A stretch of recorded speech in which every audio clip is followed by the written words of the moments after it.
Right, welcome along. This is ShrimpNet number 12, I think. Is it 12? Well, whatever. 10, 11, 12. It's just numbers.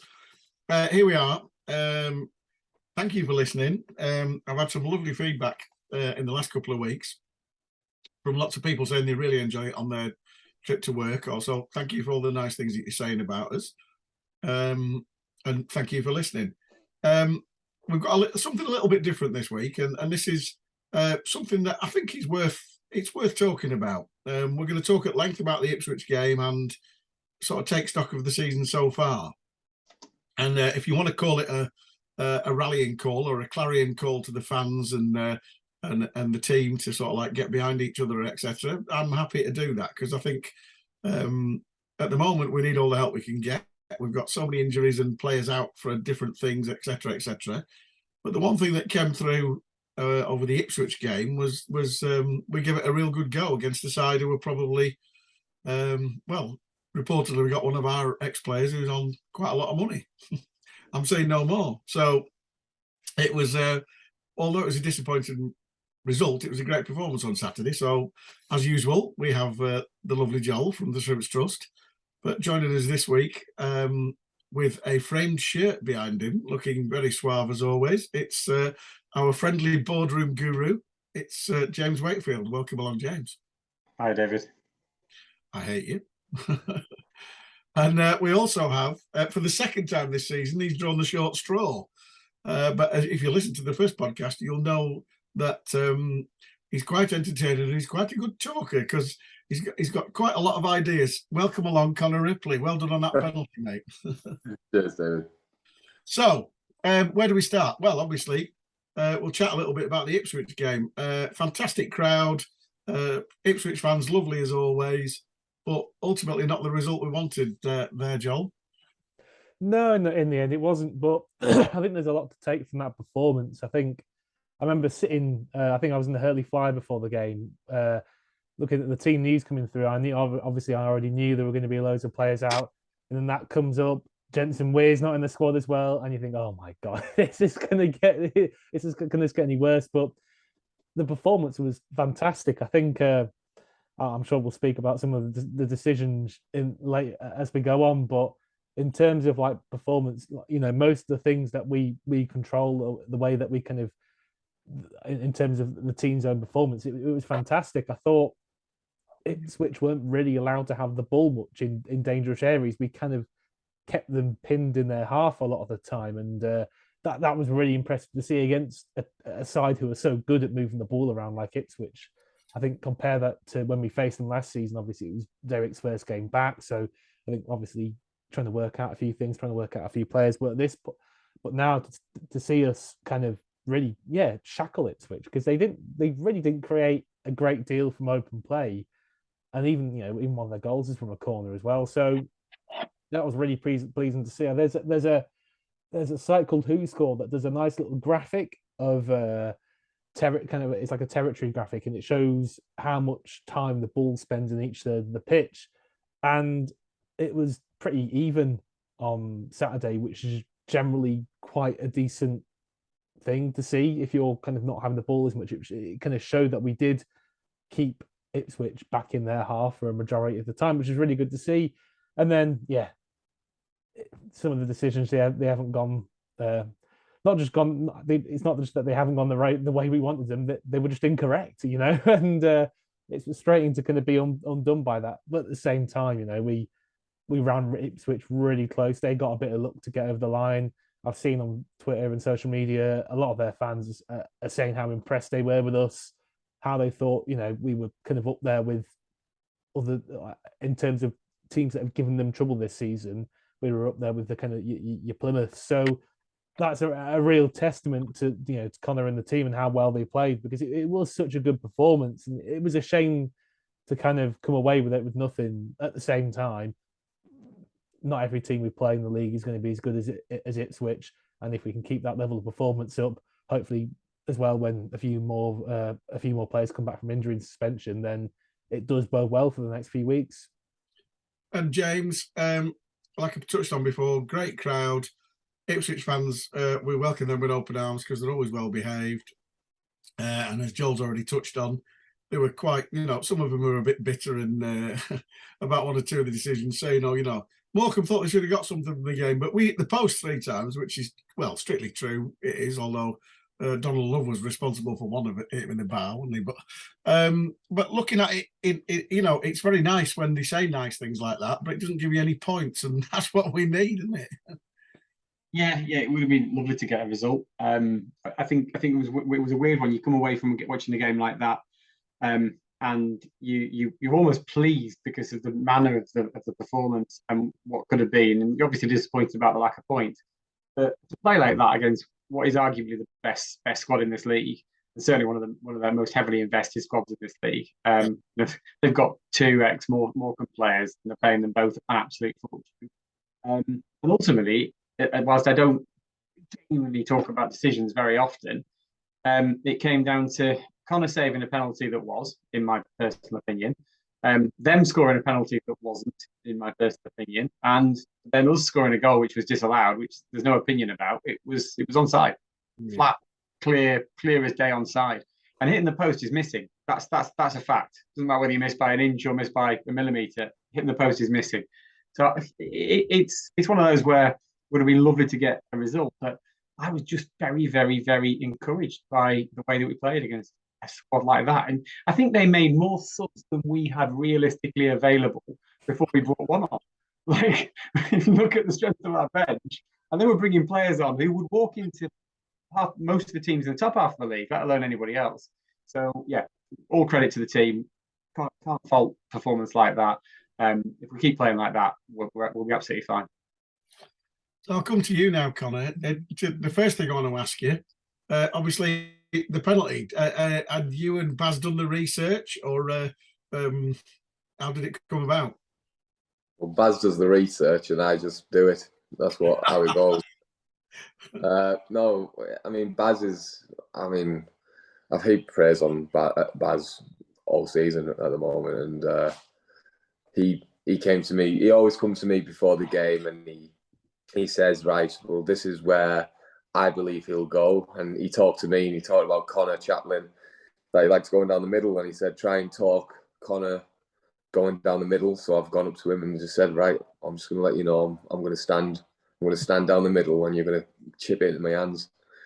And I think it got into his head. So, and then Baz told me to dive to mid left, and I dove, and he was wasn't the best penalty, but it still had to be served. It was one of those penalties where it can easily slip underneath the goalkeeper, and I was grateful that it didn't. So it worked out. So following on from that, I thought we were probably slightly the better side with the better chances in the first half because of as something we touched on before we came on air, the high press. We didn't play the way that most people would have expected us to play. And I'm not going to say it's not Derek Ball, but you know what I'm saying? It surprised us all. Was that Derek's plan? We're like, they're not going to be thinking we're going to do this, so let's give it a go. Or did he just say, like, let's go out and play 10 yards further up the field? What was the plan? No, the plan was to get at him. I mean, most of the teams that have come, like the Chef Weds and the Stokes that have come to it, we decided, right, we're going to be hard to break down. And that's what we've done. But this time we had Dill that came into the team, which kind of injected a bit of pace into our team. And we realised, right, well, let's get at him. Let's get man for man. And then let's see if they can break us down. And I, if anything, it was probably the best performance of the season. And we played really well. The crowd was great, and it was loud, and it got behind us. It just typified it that when Dylan, I think it was like the first 5 minutes, he's absolutely smashed someone and the ball went flying, and you just heard the crowd, and you just felt it was lift a little bit, and that's the kind of stuff we need at the moment. And I said, like, after the Aki game, I said that we need to be mean and horrible, and that's the kind of place that Ipswich don't want to go to. And it's clearly got to him, because there was a few of the players who, after they scored the second penalty, they'd come up to me and said, "Oh, we can be mean as well. We can be mean as well." So it's clearly got to him. So, you know, that's the kind of stuff we need to be doing, and it Carry works. on doing it then. Yeah, exactly. Listen, I mean, the gaffer had he made the right decision. Here we go. The dog's going back again. Oh, somebody's put that tape of fighting dogs on again. I can't help it. They're just the yappiest dogs in the world. They starred last time. We're used to it. No, he got it right. I believe he got the tactics right, and we got at him. And if anything, you know, it was. I believe it was just some bad officiating that was, that kind of killed us off. Which we will get to that. I mean, it's not something that I'm a firm believer in. I'm a firm believer in it does even itself out over the season. But that particular game was like, if you're taking Arthur getting sent off at Accrington, and I'm starting to think that, you know, maybe there is a little bit of a bias towards, anyway, I will come to that. I want to talk about our goal, because that was obviously off the training ground, Joel, and beautiful to watch. Yeah, actually, you'll have to ask Connor, I think, because I wasn't too sure if it was off the training ground or a good moment of improvisation from Shaw, because it looked like Love had actually scuffed the free kick. I thought a little bit, but we'll have to ask Connor in a second. But yeah, it was lovely. Just, I think probably worth actually mentioning that Liam Shaw, he was in full hero mode. I thought he was absolutely unbelievable, just kind of taking the ball in midfield, beating several players, shrugging them off the ball, playing the ball around, and I don't know, maybe if it's because maybe just that more licensing and get in the faces of Ipswich, that kind of ignited a bit of a fire in him, or maybe it's just because it felt like we were a bit under the cosh, or maybe it was just he was a bit frustrated. He missed the previous game and he wanted to get at him. Who knows? But it was a hell of a performance from him. The goal was really, really nice. It was a really good flick over the Ipswich defence. Kieran Phillips, we all know already how good he is at kind of with his movement in behind and just sneaking off the back of defenders and getting into dangerous areas. I mean, I think, you know, one of his first games against Bristol Rovers, he was constantly in behind their back line, and he's done it again here against, you know, a really, really good side in Ipswich. So to get in like that and then keep his cool, and, you know, it wasn't the easiest chance in the world. It was a looping ball coming down on top of him. You know, it's pretty easy to sky that or not quite get the right connection, but no, he's got it, crept it under the bar. So yeah, really good. But Connor, was that a deliberate move or a little bit of improvisation? No, it wasn't deliberate move. No.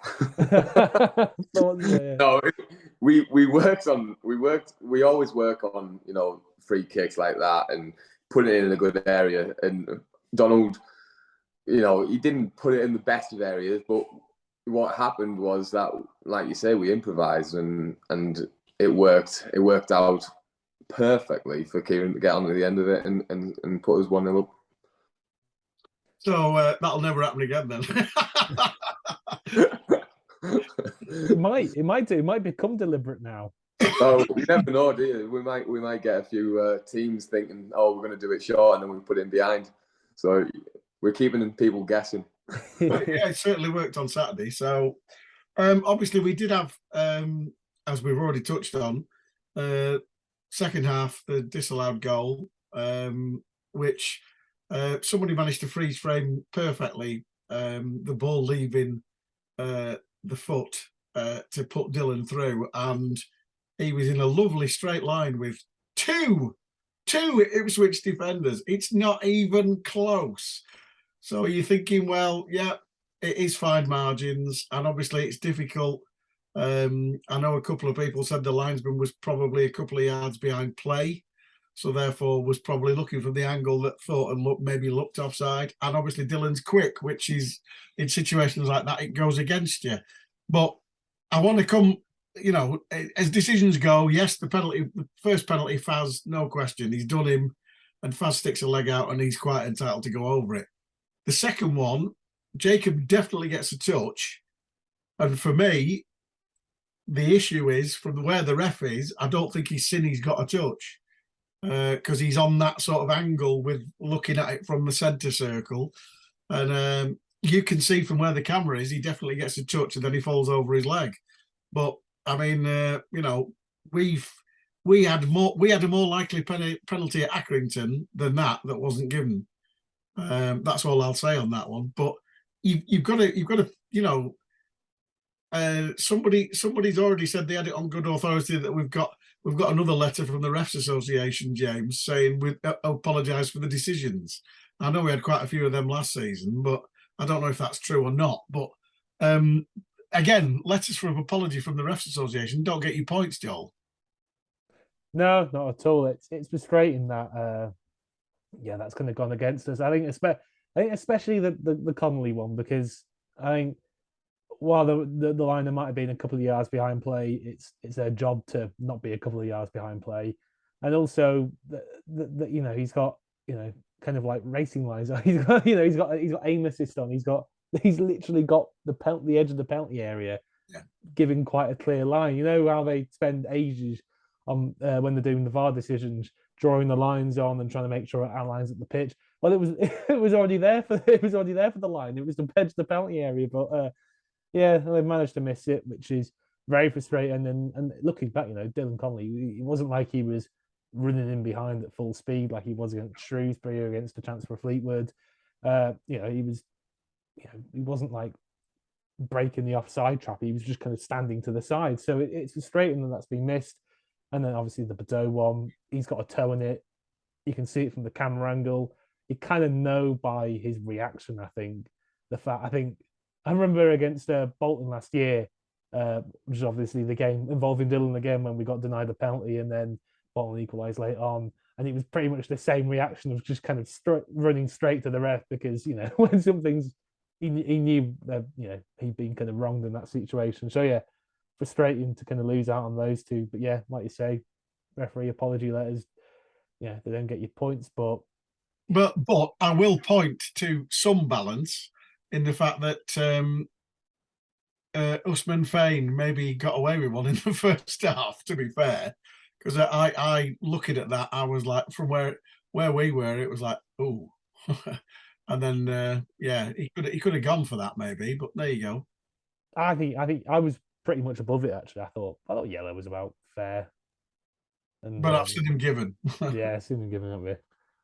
So and I'm just being fair because the Ipswich fans were pointing to that, and obviously the big chance for Cole where he took it down on his chest and they're all shouting handball and etc. In fairness to Cole was well due a little bit of cheating because he'd been in a chokehold from Richard Keogh all game, hadn't he? So that was interesting, wasn't it? Because as soon as he did it back to Richard Keogh got 2 free kicks. Yeah, it was very, very poor that as well. So I'm starting to turn into Captain Paranoid now. So let's move on and the positive things about it. Obviously, we've given them a real good game. They are probably, them and Sheffield Wednesday are probably the 2 best sides I've seen yet because they moved it very, very well in the second half. Some fans were saying, we sat back too deep in the second half, and I don't believe that for a minute. I think it was more them getting a rocket up the backsides at half time and coming out and saying, right, okay, we have to step it up a gear here because we're not quite as good as we should be to beat a team like Morecambe. I don't know anybody else's thoughts on that, James. I thought they came out and they went for it, and they came out and they went for it knowing full well that the lads who did all the hard running would be getting replaced 15 or 20 minutes in by a fantastic array of attacking options that sit behind them. They could literally come out and throw everything down on the field because they knew that something were going to come off. Again, it's just one of those things. It's football. I don't think we played badly at any point in that game, and I equally don't think you can point to any individuals and say that an individual made a mistake when you're under that much pressure because you've got a very good team attacking you. So they played well and they scored probably the goals they deserved. Unfortunately, we scored a goal, and the only thing I'll say on the referee conversation is that the sooner that League One and League Two get professional officials, the better. It's a nonsense that a game that it has so much stake in it and so many important decisions need to be made, that people are doing that job and then have to go do a day job Monday to Friday. There's enough money in the football pyramid to pay for professional officials. I don't want VAR. VAR would just like be an absolute nonsense, as it's proven to be in the Premier League. But professional officials would really make a difference at this level, and that's not to criticise anybody for Saturday. That's just a fact. No. I wouldn't expect you to criticise anybody, but Monday to Friday he trains guide dogs. That ref.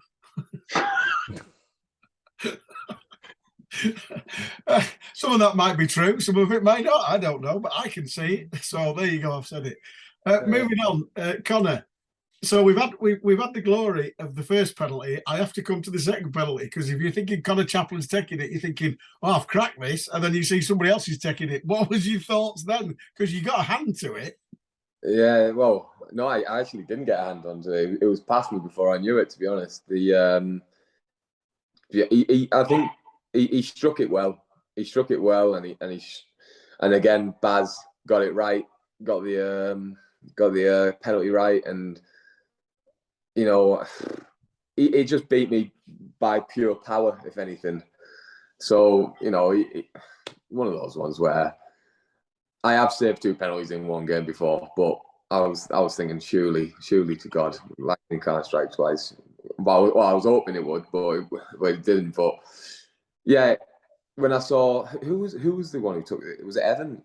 I think it was Evans, yeah. It was Evans, yeah. And if I'm going to be honest, I thought Evans was outrageously good that game. I thought he dictated the midfield so well, and he was a threat every time really he got the ball. So when he came up to the penalty, I was thinking, right, I'm going to have to be on the ball here. But when he hit it, it was past me before I knew it. So credit to him. It was a good penalty, but it wasn't a penalty. I could see it complete. I could see it all the way. And Jacob got a touch on it, and he didn't actually. He was about half a yard away from him, from even touching him. And who went down? It was it Caden Jackson? Jackson. Yeah. Jackson went down, and he even said to us, "Didn't even touch me. Didn't even touch me." And it was you're on the pitch, and you kind of like you're saying to the referee, "Ref, he's just literally said he hasn't touched me." Yeah. And that referee. Listen, I've been in some hot water at the moment with speaking about referees and officials, so I can't really say too much. But I will say something. I just think so. Sometimes referees have to have a bit of humility about themselves and realize that they were wrong. And for me, I always believe that if a referee is wrong, and after the match he realizes I shouldn't have given that, or it was such a big, because it was such a big decision, they have to come out and say something. They should be coming out and saying, "Listen, I was wrong," and be reprimanded for it, because we have to do it as players. Yeah. If we do something and we do something bad, we have to come out and explain the reason why we've done it, or apologise. But these don't, and they get a lot of, and I get it. It's a really difficult job for them to officiate a game at that magnitude. But like you say, we had an offside, which wasn't an offside. We say it's fine margins, but he's about a yard onside, and it's frustrating as a player when you've worked really hard. I've just saved a penalty. I'm thinking, right, we're still in it, and we scored literally a couple minutes after saving that penalty, got wiped off, and then they get a penalty again, and it's just like it's really frustrating to say the least. So you know what, we've just got to dust ourselves off and go again, because hopefully, like you say, the luck will turn, and hopefully it turns pretty quick. Well, I just say something on that. I think we've had a debt to pay since the last Wembley game, and I reckon we've paid it now. about 10 times over. Yeah, I think, and I like you, Freeze. I'm a great believer in the fact that luck averages out over time, and it does. It absolutely does. There's no argument with the fact that it doesn't. It just depends how much time. But I think that debt's paid now. I think if we can collectively stick a pin in that particular Jonah and say that the Wembley debt is paid, then we might just get a couple of decisions going our way over the next few weeks. Yeah, I concur with that because, like I say, we've not had much go our way, and it was a frustrating game from a point of view of there were what appeared to be 2 or 3 little niggly fouls that he let Ipswich get away with, and then we tried the niggly foul a minute later, and he gave it. And that happened on about 2 or 3 occasions where people in the Barty card were like, "Well, what's the difference?" You know, and they were right because it was just like the difference was we didn't go down and they did, and that was basically it. Like you said, you know, Keogh had Stockers in a headlock for about 80 minutes. Yeah, exactly. It was really frustrating for me to kick to him and realizing that my striker's getting choked out. It's like, yeah, you know, and then when the tables turn and Stockers starts being a little bit nasty or get thrown his way about, it's a free kick. Yeah. And again, that I could see the frustration. And to be honest, I was getting frustrated on the pitch. And you know, like, I mean, I've been a fan of football, and then being in the stands and you're seeing it, and you just think, oh my God, like seriously, this is you're taking the mick out of us now. And then, you know, there's like little fouls in the middle, and like the linesmen were taking forever to decide whether it was going to be their throwing or our throwing, and it's just like, come on, you know, let's be even, just be fair on the pitch, really. I sound like I've probably thrown me toys at me pram, haven't I? But it's just really frustrating sometimes. Even like the Aki game, that really frustrated me because in my honest opinion, I could see it from a different view. I just didn't see. Arthur's not that player. He ain't going in trying to hurt someone, you know, putting their elbow up. He's got to jump with protecting himself. He ain't going to go in with his hands beside his self. You can't jump. No, you can't like that. Arthur's not a salmon or a pogo stick. No, it's so frustrating. And then you try and talk to the referees, and you know, they're just, some of them can be very arrogant, and you've just got to walk away at that point. It's a fair point you make there, because obviously the referees, and I've spoken to many referees assessors over the years, and spoken to many of them after the game, the assessors. And they've said, oh, yeah, we will have a debrief with them and we will be telling them what was wrong. So they do that, and they do get pulled up for it. And it does depend where they officiate the week after. Sometimes they drop them down a league, sometimes they rest them. But the point you're making, Connor, is we don't get to hear that and we don't get to know about it. And that's what should happen. Yeah. Because everybody else is accountable, as you've said. The referees, assessors that you get to meet at these games, they're always really sensible, pragmatic people. Yes. They're always really nice to have a chat with. Yeah. And they often say something, you know, on a personal level that gives you just that little bit of comfort. But when the emails come round to say, so we've had a letter of apology, I don't even open them. They just get deleted because it's the most worthless thing in the world. It doesn't do anything for us. At that point, it doesn't do anything for us. It's like, well, cheers for that. We're still 3 points down. Yeah, exactly. It's like, it doesn't do anything. It's one of those ones where, you know, we've lost points. That Ipswich game was massive, and if Dylan's goal stood, it was 2-1, and you know what? I believe in ourselves that we could have held out and we could have won that game. Yeah. And again, same at Aki. We could have, if 11 men, I believe we could have got something out of that game. And because of some, I believe, again, some bad officiating results, decisions, I mean, we have no points out of 6. So it's just frustrating. I can feel the frustration through the fans as well, and the fans getting annoyed. But it's still reciprocated because all the boys in the team we're also annoyed and frustrated. But you know, we've got to, as professionals, we've just got to move on from it now. Well, just to sort of wind up on the Ipswich thing, there was a kind of, as you'd expect, a fairly muted reaction at the final whistle, but it wasn't without you know, the crowd acknowledging the effort that the players had put in. Yeah, it was. I mean, you could see that they appreciated it. Yeah. You could see that the fans appreciated the hard work, the way we played, and we all know that we deserve something out of that game.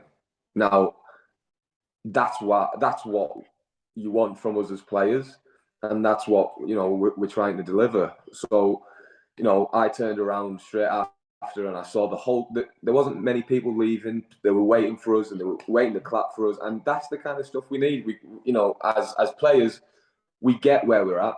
We're bottom of the league, but it's not we're not. It's not like we're not trying. There's some bad games, but there's some bad decisions that have gone our way, and I get it.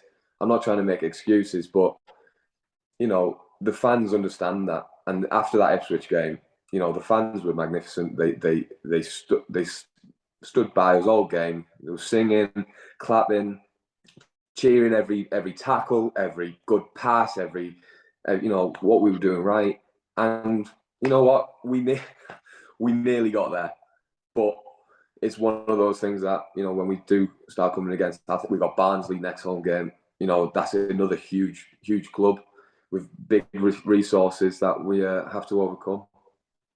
So turning it to the sort of positives then, and obviously the reason really that we've sort of done what we're doing on the podcast now, it's an important time for all of us, club fans, players, backroom staff, to really sort of, we're not out of it yet. And I think it was you pointed out, James, there's 33 games to go. So, there's a long way. And it only takes a run of 3 or 4 and confidence builds. We get people back from injuries, etc., etc. So maybe it was darkest just before the dawn on Saturday with us doing what we've done, but there was definitely a spark there. And having spoken to people since then, particularly a couple of lads last night and a load of lads on Monday night, they were a lot happier, saying, well, if we play like that against insert next teams here, Burton, Barnsley, etc., Joel, we've got to carry that on, haven't we, and make your own luck. Yeah, exactly. I think the level of performance against Ipswich on Saturday was incredibly high, and through a bit of bad luck, through obviously some officiating, and just the fact that Ipswich are a really, really good side, and you can how we all know how football goes. You can play fantastically and lose. You can play crap and win, and that's how it goes sometimes. But generally, if you over a sustained period of time keep playing well, the results are more likely to come. And we did play well against Ipswich. We are playing, and you can't argue that Burton are a weaker side than Ipswich. That's no reason to underestimate them, obviously. But we're not going to face as many as good as Ipswich throughout the season. So if we can kind of keep that level of performance going, I think it's those levels of performances they spark a bit in the fans, and the fans then show their appreciation. Obviously, Connor spoke about the players feel that appreciation. It just kind of builds that bit of positive momentum. I think if I look back to the promotion season, for me, one of the turning points was the defeat away at Salford, because it was a really good performance. I think tactically, Derek spotted a few things that he wanted to keep going with, despite the fact that we lost the game. I know it's a bit different because there weren't fans in there, but you see the level of performance, you say, right, okay, the result didn't go our way, but if we keep playing like that, then they probably will start going our way, and hopefully that can start with Burton. And it's funny, all these years later, we end up signing Ash Hunter, who scored those 2 worldies against. Oh yeah, strangely, unbelievable goals, those, weren't they? Looking ahead to the game on Saturday, Burton, Dino Mamrie has just taken over, and they've seen an upturn in performances. They've seen an upturn. Dino Mamrie will have them combative for every ball, because that's how he played. When he played for Southport in the conference and whatever against Morecambe, he was exactly the same sort of player as he is a manager. He's up and at him. He'll probably play a very high line at the back, confident in a sweeper keeper, and just pressure. So it's going to be a difficult game, but Burton are in exactly the same predicament as us, James. And it is important. We've done the Forest Green thing. We've drawn against Fleetwood. We've drawn against Shrewsbury. It's important to pick up teams in. Yes, there isn't a mini league, but you look at it and think we've got to pick up teams, got to pick up points somewhere, and surely they're the ones that are important. Yeah, hugely so. And there's not a massive gulf between Burton and Morecambe as clubs either, from an infrastructure or scale or a sort of a potential perspective. I think what's interesting for me, and if you think, like that comment, it's the night is darkest before the dawn. It was a damn sight darker immediately after the game before the second Burton fixture last season. We just got humped by Wigan. We got absolutely humped by Shrewsbury the game before, and at that point we really were giving up. Like, there was a genuine sense of, oh my gosh, we're staring down the barrel here. And it just so happened that it was Burton we played, albeit it was a home fixture, and then we got 3 out of the next 5, and it made a massive difference. But you said it, Freeze. We've only had 12 games. We've got oodles of football left to play. We've had a ludicrous injury list on a small squad with a lot of midweek fixtures. Where we are right now is not indicative of where we can expect to be in a few months' time, and that's just a fact. So yeah, go to Burton and try to come away with the 3 points, and hopefully have at least one more player available, which would be nice. But if it's the same lads and they can put the same shift we put in last Saturday, then I absolutely believe we can get a result at Burton. So yeah, looking at the 16 who did the damnedest last week, Connor, what was it like in the dressing room when you came off? Because everybody must have been A, knackered, and B, a bit crestfallen. Yeah, to be fair to the boys, the fitness levels are high at Morecambe. Derek really put us through our paces in pre-season. So, the fitness levels aren't really a problem. Granted, we've had Saturday games, which is a big help instead of having Saturday Tuesday. Because if it was Saturday Tuesday, it'd be a difficult ride for us, because we don't have the luxury of changing 6-7 players in the team. So we weren't that tired, but we were just, I think we were disappointed. We were just disappointed with what happened on the pitch. We weren't disappointed how we played, and we the lads, we were talking, we were going to the shower and we were talking, and the lads were saying, listen, if we play like that, we have got nothing to worry about, because that's the way we should be playing. And I'll always say it's always my opinion, because I don't want to throw people in under the bus, but in my opinion, this is why a Morecambe team should be playing. We should be playing with intensity. We should be playing with grit. We should be playing with everything that is going to get us through a game and win us a game and get 3 points. So we are taking the positives out of the Ipswich game, and we've got Burton away. It is a huge game. We're not denying that. It's a big game, and Burton will have it in their eyes that they need to win it as well. So it's one of those ones where it could be one of those games where it's a bit of a chess game. It will be a bit defensive, or we could all just go all out like we did against Ipswich, and we've got nothing to lose. We can't go any lower. All we can do is go up. So just go for it. That's what we're thinking, and that's what the boys are thinking. We've just got to go for it. We've got to get the points on the board now. 12 games, it's nothing. It's nothing. We've got 46 games in this season. Yeah. And we've got plenty of time, as James was saying. We've got plenty of time. But we do not need people to be thinking, oh my God, this is it. This is it. This is the end. Because it isn't. It really isn't. It's all it takes is a little run. And next thing you know, we're 15th. Because I think we're only 6 points from 17th or something like that. Yeah, that's right. Yeah. You know what I mean? It's like it's one of those ones where you think, if you're mid-table and you look at the playoff, you're like, oh my God, we're only 6 points away from playoffs. So you've got to think of it that way. We're bottom. We're only 6 points from 17th, 16th. It's nothing. It's nothing at this moment in time. 4 wins from the playoffs. There you go. there you go. 4 wins from the playoffs, and then next thing you know, we're getting promoted. You heard it here first. You heard it. Now, I tell you what, if that happens, I will definitely buy you a pint. Yeah, well, there's a few people who probably buy me a pint as well. So I'll buy you a whole bloody brew if we get married. Christ. So yeah, so looking at it, we've got Burton and then we've got Barnsley, and then we've got Wickham away, and probably Wickham at the moment probably underperforming for what's expected of them.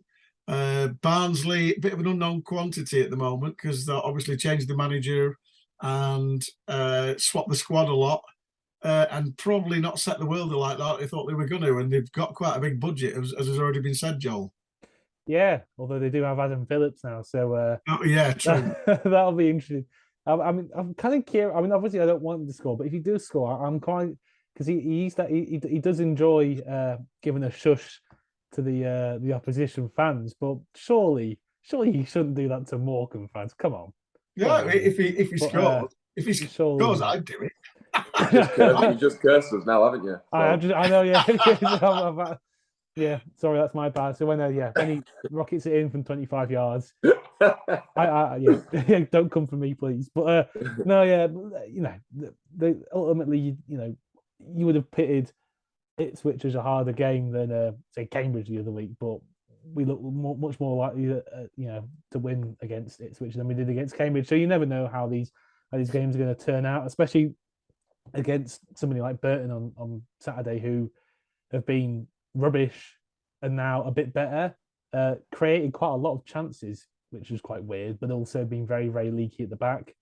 So it's got 0-0 written all over. Yeah, exactly. Got 0-0. I mean, the funny thing with them, I think the stereotype about Burton over the past few years under Hasselbank with Marmaria as his assistant is that they were kind of grisly, hard to beat, but kind of ground out a few 1-0s. And I remember seeing a few Burton fans saying going into this season that they were worried about where the hell they're going to score some goals. And I think they've barely got any strikers as well. But yeah, they seem to be creating a lot, but also very, very leaky. So hopefully we can, keep up that same level of performance against Ipswich as we did it from Ipswich. Because if we're playing, Burton and then Barnsley and Wickham, and obviously Barnsley and Wickham are nominally a bit better than Burton, we'll give all those teams troubles and hopefully get a few wins from that little run of games. And just a little chat now about I'm not saying a renaissance, but certainly the green shoots of recovery coming from Cole. We thought Cole did really well on his 20 minutes against Accrington, considering we had 10 men. And I thought it was, and I mentioned it last week, I thought it was really, really clever thinking from Derek to go obviously 4-3-2 at Accrington and try and get something. And we got the equaliser through being brave and playing 4-3-2 up front. And Cole looked back to his old self. Now, obviously, we've discussed the Richard Keogh moments, but again, Cole, he looked frustrated, but again, he showed he's probably coming back to, I don't know if I'm right to say this or not, Connor, to be honest, but it looks like he might have got over his sulk and started bothering again. James? I won't comment on that last word you used there, David. But I thought he played well on Saturday. I thought he played really well on Saturday. I thought he got out and did exactly what was required of him. I actually think he's had a couple of moments in the last couple of games. He was good when he came on against Aki, and a goal is coming, no doubt at all. It's good. It's really, really good to see. But I also think it's great that you've got two strikers for all of our injury woes and for all of our concerns. What do most teams lack? They lack good options at striker and good options at goalkeeper. And we happen to have those two positions quite nicely covered. We just got a lot of injuries in between. But yeah, we got two strikers, and I think if Cole can sort of match and compete with his man on the other side, then yeah, we're in a good position. Well, it's funny because bearing in mind when Connor came on at the start of the season, if we are short of strikers, we've got another keeper who can go in. Connor can go up front. Well, I might have lost a yard of pace here and there, but I could certainly whip a ball in the top bin. Just not according to your dad. No. I wouldn't say I'm as quick as my dad. But Yeah, but Yeah, your dad's crapping nets. So Yeah, that's exactly. So who's the real winner? No, but Cole, yeah, Cole has been. He's done really well. I can sympathise with him in a way, and you've got to realise that. And this is no disrespect to anyone or Morecambe or anyone. Cole has just had probably one of the best seasons of his life. It's a very short career being a footballer, and granted, everyone says you've got to be loyal to your clubs and stuff like that. Ultimately, if there's another team offering him 3.5, 4 grand a week, it's going to be very hard for him to turn down.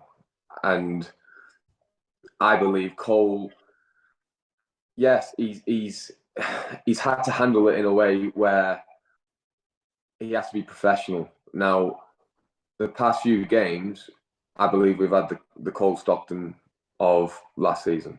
yeah, I agree. And you've got to sympathise with him. You've really got to think of the bigger picture. And you know what? He didn't get what he wanted. He wanted the move and he didn't get it. But bloody hell, he's in training and he's working hard in training and he's working hard for us on the pitch. And that's all we can really ask of him. So, as his mate and as a teammate, I think he's done really well in these past few weeks. Yeah, I agree. That's why I mentioned it, because he's just like, he looks the definite green shoots of recovery. He's starting to look like the old Cole again, because he's getting stuck in, he's putting himself about, and he had that chance on Saturday, which obviously just crept past the post, but could have easily, if he keeps getting those and creating those, and he created that one himself. If he keeps doing that, then sooner or later one's going to go in. And when all said and done, he did create he put the centre half under pressure at Accrington, so he chipped his own keeper. If we'd only played one up front, that wouldn't have happened. So it was all from the kick, the Accrington. Lovely trajectory. We won't mention that, but Cole's pressure got the goal. Yeah. And you know something, Connor, your kicks that day at Aki, your kicks were bouncing in the D, and their keeper was catching them in the 6-yard box. And as we know, you can't be offside from a goal kick. And I was screaming at Cole, stand in the D, because it was 15 yards behind my centre halves. But I did tell him that. We did talk about it, but ever since the Bristol Rovers game, my quad hasn't been the exact same. I've had a lot of problems with my quad. I've actually got I've had a grade 2. I've been playing on a grade 2 tear in my quad, and I've actually got a deformity in my quad now. So it's one of those ones where I got absolutely muddled against Bristol Rovers, and it was one of those ones where I didn't really know I could kick it that far anymore in the Aki game, and eventually we got the goal from the kick. So my leg might be back. It might be all right now. Does that count as an assist then? Well, I don't care. I'm claiming it as an assist. So it's up to you if you want to give me it, but I'll take the assist. Oh no, that's why I mentioned it. I think it's only fair. No, listen. In all jokes aside, like you say, we were on about Cole. If Cole didn't make that run or make that pressure, we wouldn't have scored the goal. So you've got to give him credit. You've got, over the past few weeks, you've got to give that man credit. He's gone through a lot this season, and you know what? He's booked his ideas up, and he's raring to go. And you could, and I think you could really see it against Ipswich. He's a big lad, and he's hard to handle, and you can see his confidence is growing. Even in training, he's pulling off some strikes where you just think, bloody hell, that was some shot. So his confidence is coming back, and I really believe that all he needs is a little tap in to get that goal. To get the juices going. He's like, right, I've got the goal, let's go. And I think that's coming. That really is coming. Well, that's really nice to hear, and that's why I wanted to mention it, because I wanted to get your take on it. And I know you wouldn't comment on me saying what I said, James, but it's what everybody's saying. That Cole looks like he's coming back. He's great. So it's probably also worth pointing out he didn't play for 6 weeks, so yeah, that's going to take. Sorry, that's going to make you a bit rusty, regardless. yeah, it is. You're right. Yeah, and then, in fairness, take me some time to catch up. But when Connor was talking then, and Connor said, Cole's a big lad, my mental picture was you and him on a night out, thinking, Christ, I'd like to see that. Oh my God, no! You don't want to see me on the night out. I don't want to see you actually. Cole, I don't know. I think you'd be the talker and Cole would be the muscle. Is that right? No, listen, it's all love around here. Cole, we're all just big cuddly teddy bears around here. Yeah. That's all it is. Well, actually, what I would quite like to see is talking of Connor going up front. I would quite like to see Richard Keogh attempting to put Connor in a headlock. I'm using all my jiu-jitsu skills to get him back in the headlock. Yeah. So that's what I do. Yeah, that's instant free kick, I have to say, but it'd be worth straight yellow. That. Yeah, well, it should be, but I think I'll get away with it. So I want to wrap up with, and we said we'll start. We're calling this the rallying call. So we're all two of us are Morecambe fans. One's on the board, one's a Morecambe player. Let's finish it by being positive and saying, right, okay, what we expect from the next few games and what we're hoping for. Joel. Yeah, I think continuation of Ipswich. We've shown, even with a massive amount of injuries, the kind of levels that this side can play to, and it's really good. We deserve at least a point against, you could probably argue, the best side in the division, and through a bit of bad luck through officiating, really we missed out on that. But I think, as the crowd acknowledged, you take heart from that performance, and obviously you can't play amazingly every game, but if we can kind of replicate those kind of levels over the next few weeks, especially starting at Burton, and as we kind of move into the winter period a bit more, I think we can definitely be confident that we will see a few results. I think hopefully there'll be a decent little following at Burton. Obviously, it's a little bit of a trek, but it's not the longest away trip we'll do all season. So hopefully there should be a good few coming down.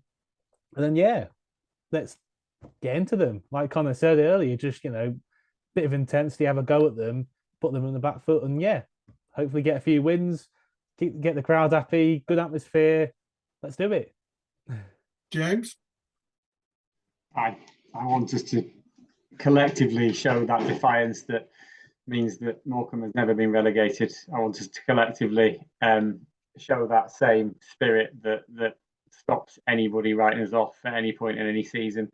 I don't mind people offering their opinions. I absolutely encourage it. And actually, when people shout down other people's opinions, whether they're positive or negative, it really annoys me, because we're very lucky to live in a country where you can say what you like, and that should continue.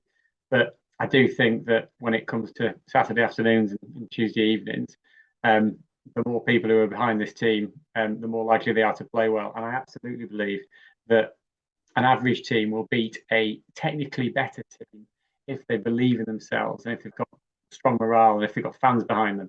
And so, I just think collectively we've got to show some defiance. We've got to almost tap back into old Morecambe and tap back into that same spirit that kept us going, even though we were always favourites to be relegated from the 92. Collective defiance. If we can show that over the course of the next 5 games, we'll get 3 results. I think there's an old saying, and it works in every workplace, and it's hard work beats talent if talent doesn't work hard. So yeah, absolutely. And the other truth is that you can't beat someone who doesn't give up. You just can't. If there's time left, the person who doesn't give up wins. That's just a fact. And whatever small success I've had in my life, as at least a part of it has come from never ever giving up. So we've got a long way to go. Collective defiance. Let's tap back into the old Morecambe spirit and let's show everybody what we're made of. It's a bit like what's going on in the big wide world at the moment, Connor, in the fact that people are now, going back to the old collective unions and actually standing the ground against their employers and getting, the nurses and BT and Royal Mail and obviously Aslef, etc., etc. All these people who at Fireman not had a pay rise for so many years and standing collectively like, no, hang on, enough is enough. And it's that sort of spirit that you're going to try and harness, isn't it? Yeah. I mean, he's probably just hit the nail on the head there. It's, if I could sum Morecambe up as, it's a family orientated club, and you wouldn't believe what the players get by the fans showing up to to a game. You know, with a rammed Mazuma Stadium will just lift us that little bit more. And I know we've got the fans there, and the fans have been absolutely amazing through this whole season, being absolutely amazing. Granted, we haven't won a lot. We haven't won as many games as we want to, but they've been there for us, and they've never stopped supporting us. And that is something that, you know, we as players can't thank enough, and we're trying to reciprocate it on the pitch. You know, the Ipswich game, we're fighting for everything. The Sheffield game, we're fighting for everything. You know, it's we're trying our best, and all we expect. And I'm guessing that's all the fans expect. They want full commitment, 100%. You know, great determination, and you know, I really do believe that we can turn the tide in this season, because I really do believe we can get a little run going, and then next thing you know, we have to build on that. And you know, people coming down to Burton, and I get it. Like you say, times are hard at the moment. You know, people with inflation and everything, and travelling down to Burton, getting tickets. You know, if people are staying over, or if let's say we've got to play against Plymouth away, people will have to stay over or get the bus and travel and all that.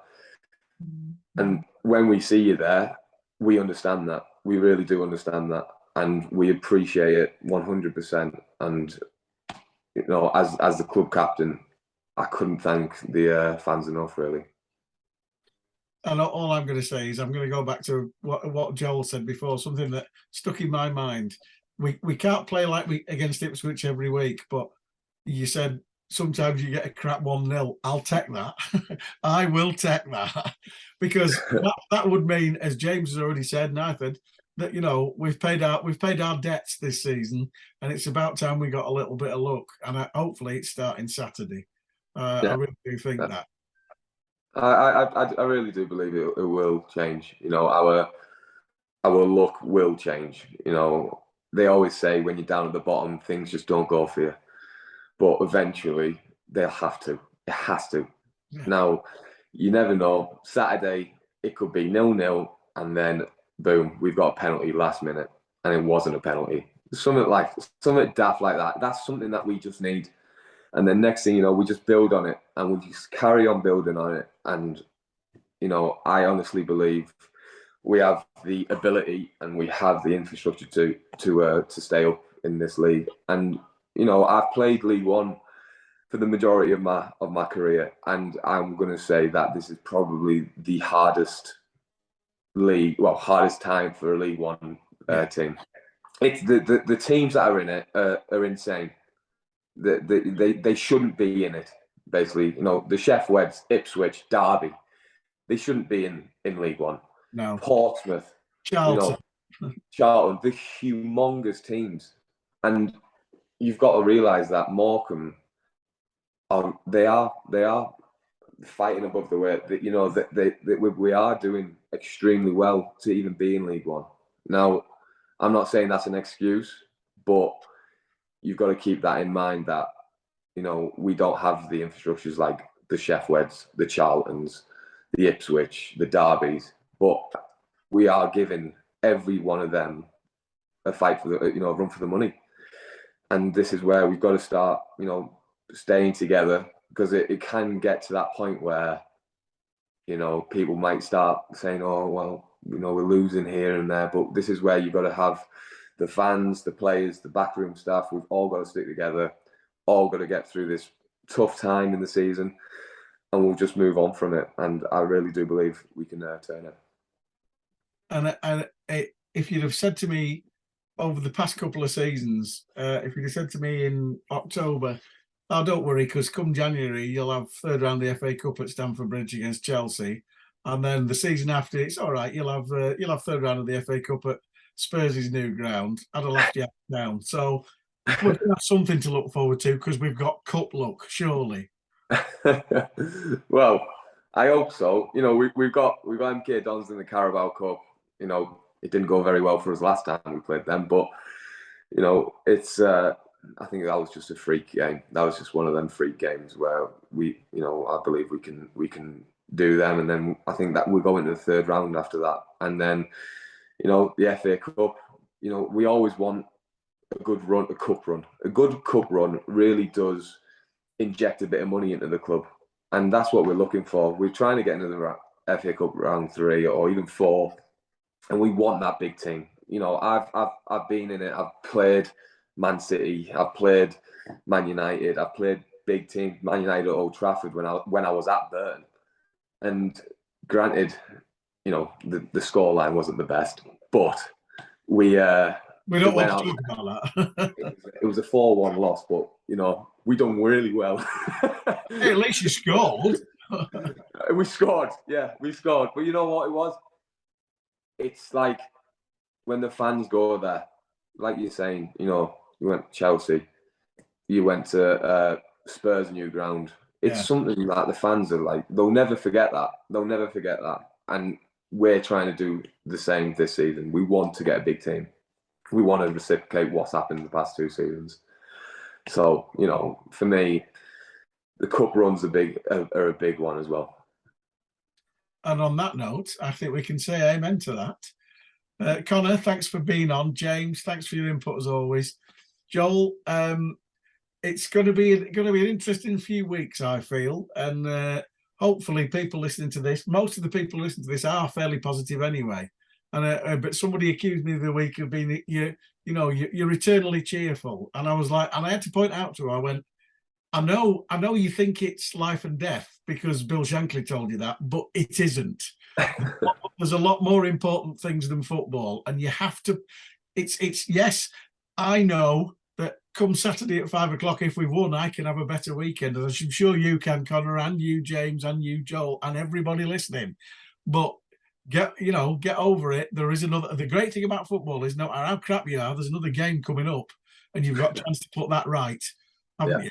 And that's the beauty of it. Saturday, Tuesday, and you're only as crap as your last game. You're only as good as your last game, and that is the beauty of the game, and that's why we watch it. So, thank you for listening or watching on YouTube. Thanks to Connor. Thanks to James. Joel, thanks for all your hard work as normal. Join us next week when we'll talk about Connor's goal kick that bounces over everybody's head and flies in, and we make Burton 1-0 in the last minute. You heard it here first. This has been ShrimpNet. I'm not on drugs. Join us next week.